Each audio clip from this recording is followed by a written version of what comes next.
Hi, fifth grade. I hope that you are enjoying the book Hatchet. I have definitely enjoyed reading it to you. Today we are going to start with chapter 5 in this video, and there will be a second video for chapter 6 because they are just a little bit longer today. All right, let's get started with chapter 5. His eyes snapped open, hammered open, and there were these things about himself that he knew instantly. He was unbelievably, viciously thirsty. His mouth was dry and tasted foul and sticky. His lips were cracked and felt as if they were bleeding, and if he did not drink some water soon, he felt that he could wither up and die. Lots of water, all the water he could find. He knew the thirst and felt the burn on his face. It was mid-afternoon, and the sun had come over him and cooked him while he slept, and his face was on fire, would blister, would peel, which would not help the thirst, made it much worse. He stood, using the tree to pull himself up because there was still some pain and much stiffness, and looked down at the lake. It was water, but he did not know if he could drink it. Nobody had ever told him if you could or could not drink lakes. There was also the thought of the pilot, down in the blue with the plane strapped in, the body. Awful, he thought, but the lake was blue and wet-looking, and his mouth and throat raged from the thirst, and he did not know where there might be another form of water he could drink. Besides, he had probably swallowed a ton of it while he was swimming out of the plane and getting to shore. In the movies, they always showed the hero finding a clear spring with pure sweet water to drink, but in the movies, they didn't have plane wrecks and swollen foreheads and aching bodies and thirst that tore at the hero until he couldn't think. Brian took small steps down the bank to the lake. Along the edge, there were thick grasses, and the water looked a little murky, and there were small things swimming in the water, small bugs. But there was a log extending about 20 feet out into the water of the lake, a beaver drop from some time before, with old limbs sticking up, almost like handles. He balanced on the log, holding himself up with the limbs, and teetered out past the weeds and murky water.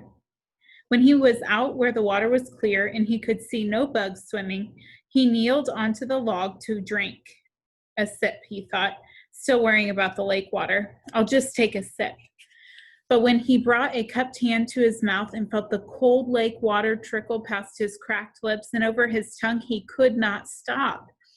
He had never, not even on long bike trips in the hot summer, been this thirsty.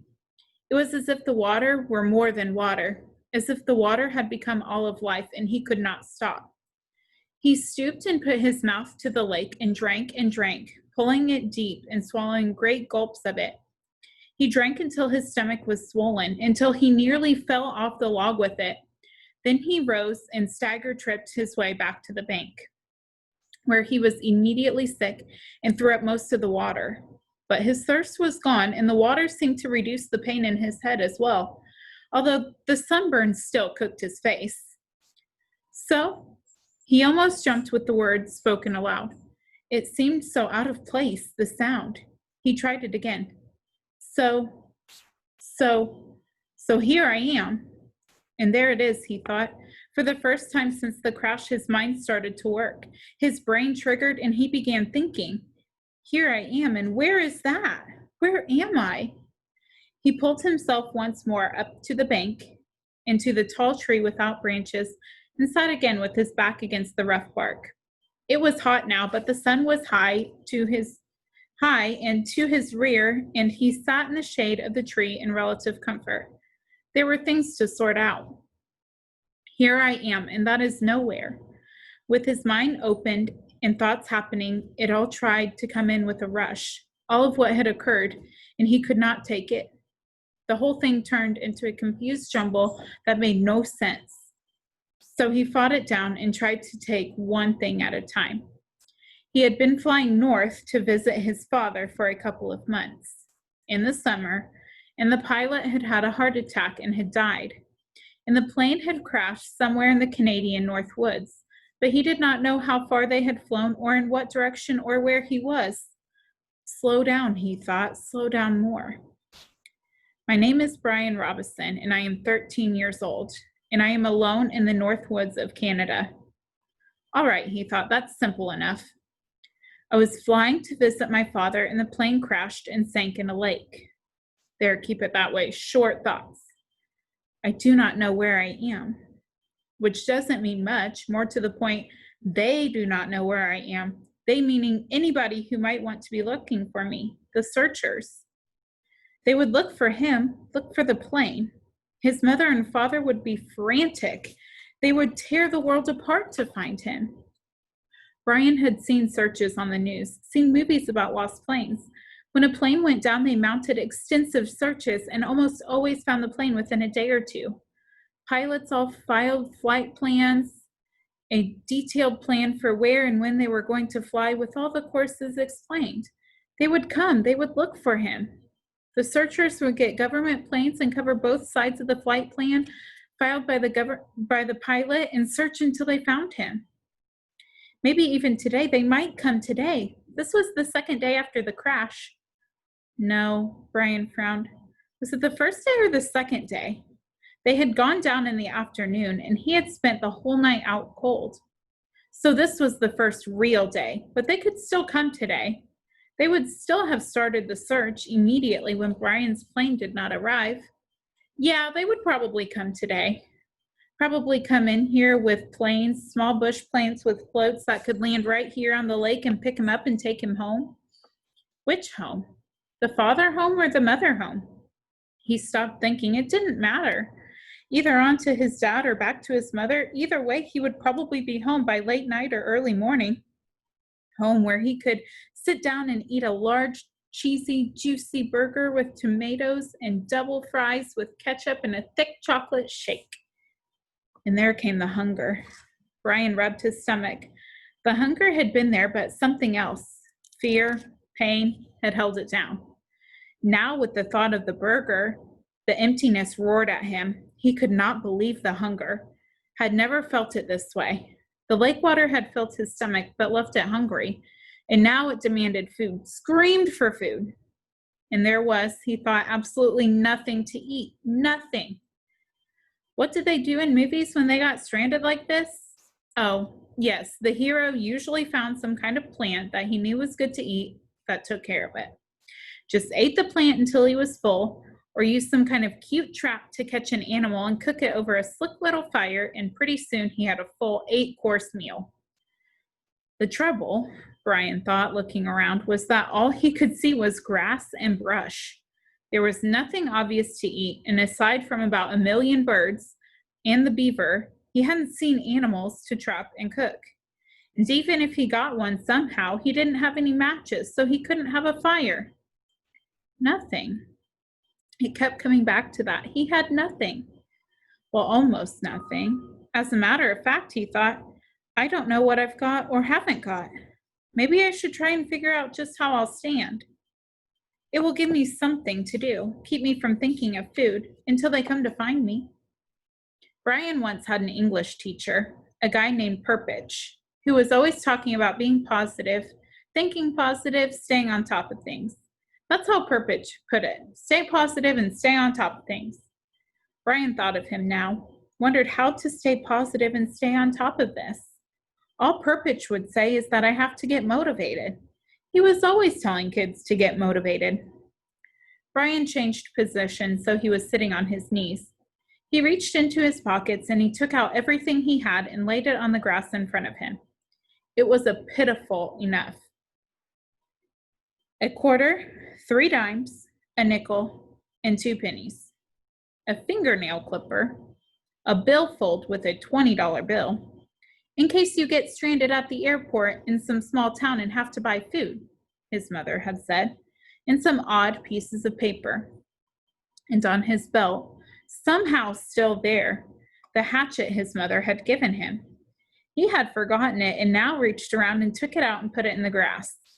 There was a touch of rust already forming on the cutting edge of the blade, and he rubbed it off with his thumbs.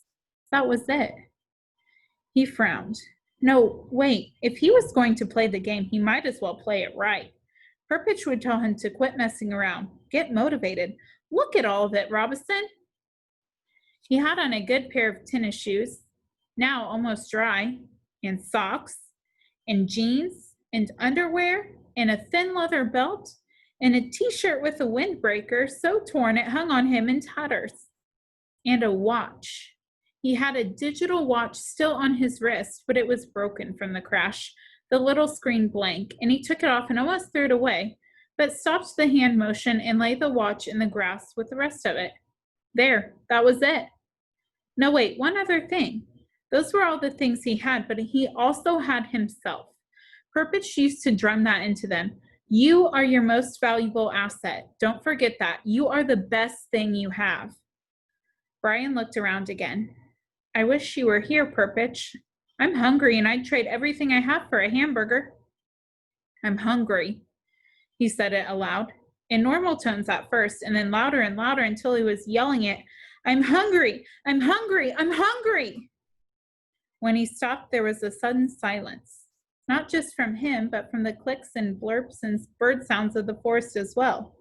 The noise of his voice had startled everything, and it was quiet. He looked around, listened with his mouth open, and realized that in all his life he had never heard silence before, complete silence. There had always been some sound, some kind of sound. It lasted only a few seconds, but it was so intense that it seemed to become part of him. Nothing. There was no sound. Then the birds started again, and some kind of buzzing insect, and then a chattering and a cawing, and soon there was some background noise, which left him still hungry. Of course, he thought, putting the coins and the rest back in his pocket and the hatchet in his belt.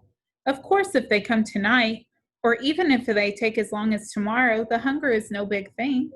People have gone for many days without food as long as they've got water. Even if they don't come until late tomorrow, I'll be all right. Lose a little weight maybe, but the first hamburger and a malt and fries will bring it right back. A mental picture of hamburger, the way they showed it in the television commercials, thundered into his thoughts. Rich colors, the meat juicy and hot. He pushed the picture away. So even if they didn't find him until tomorrow, he thought he would be all right. He had plenty of water, although he wasn't sure if it was good and clean or not. He sat by the tree, his back against it. There was a thing bothering him. He wasn't quite sure what it was, but it kept chewing at the edge of his thoughts. Something about the plane and the pilot that would change things. There it was. The moment when the pilot had his heart attack, his right foot had jerked down on the rudder pedal and the plane slewed sideways. What did that mean? Why did that keep coming into his thinking that way, nudging and pushing? It means, a voice in his thoughts said, that they might not be coming for you tonight or even tomorrow. When the pilot pushed the rudder pedal, the plane jerked to the side and assumed a new course. Brian could not remember how much it had pulled around, but it wouldn't have had to be much because after that, with the pilot dead, Brian had flown for an hour after hour on the new course. Well away from the flight plan the pilot had filed. Many hours, at maybe 160 miles an hour. Even if it was only a little off course, with that speed and time, Brian might now be sitting several hundred miles off to the side of the recorded flight plan. They would probably search most heavily at first along the flight plan course. They might go out to the side a little, but he could easily be 300-400 miles to the side. He could not know, could not think of how far he might have flown wrong because he didn't know the original course, didn't know how much they had pulled sideways. Quite a bit, that's how he remembered it, quite a jerk to the side. It pulled his head over sharply when the plane had swung around. They might not find him for 2 or 3 days. He felt his heartbeat increase as the fear started. The thought was there, but he fought it down for a time, pushed it away, and then exploded it out. They might not find him for a long time.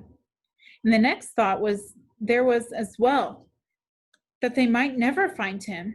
But that was panic, and he fought it down and tried to stay positive. They searched hard when a plane went down. They used many men and planes, and they would go to the side. They would know he was off from the flight path. He had talked to the man on the radio. They would somehow know. It would be all right. They would soon find him. Maybe not tomorrow, but soon. Soon. They would find him soon. Gradually, like sloshing oil, his thoughts settled back and the panic was gone. Say they didn't come for 2 days. No, say they didn't come for 3 days. Even push that to 4 days. He could live with that. He would have to live with that. He didn't want to think of them taking longer, but say 4 days. He had to do something. He couldn't just sit at the bottom of this tree and stare down at the lake for 4 days and nights. He was in deep woods and he didn't have any matches, couldn't make a fire. There were large things in the woods. There were wolves, he thought, and bears and other things. In the dark, he would just be in the open here, just sitting at the bottom of the tree. He looked around suddenly, felt the hair on the back of his neck go up. Things might be looking at him right now, waiting for dark so they could move in and take him. He fingered the hatchet at his belt. It was the only weapon he had, but it was something. He had to find some kind of shelter. No, make that more. He had to find some kind of shelter, and he had to have something to eat. He pulled himself to his feet and jerked the back of his shirt down before the mosquitoes could get at it. He had to do something to help himself. I have to get motivated, he thought, remembering Perpich. Right now, I'm all I've got. I have to do something.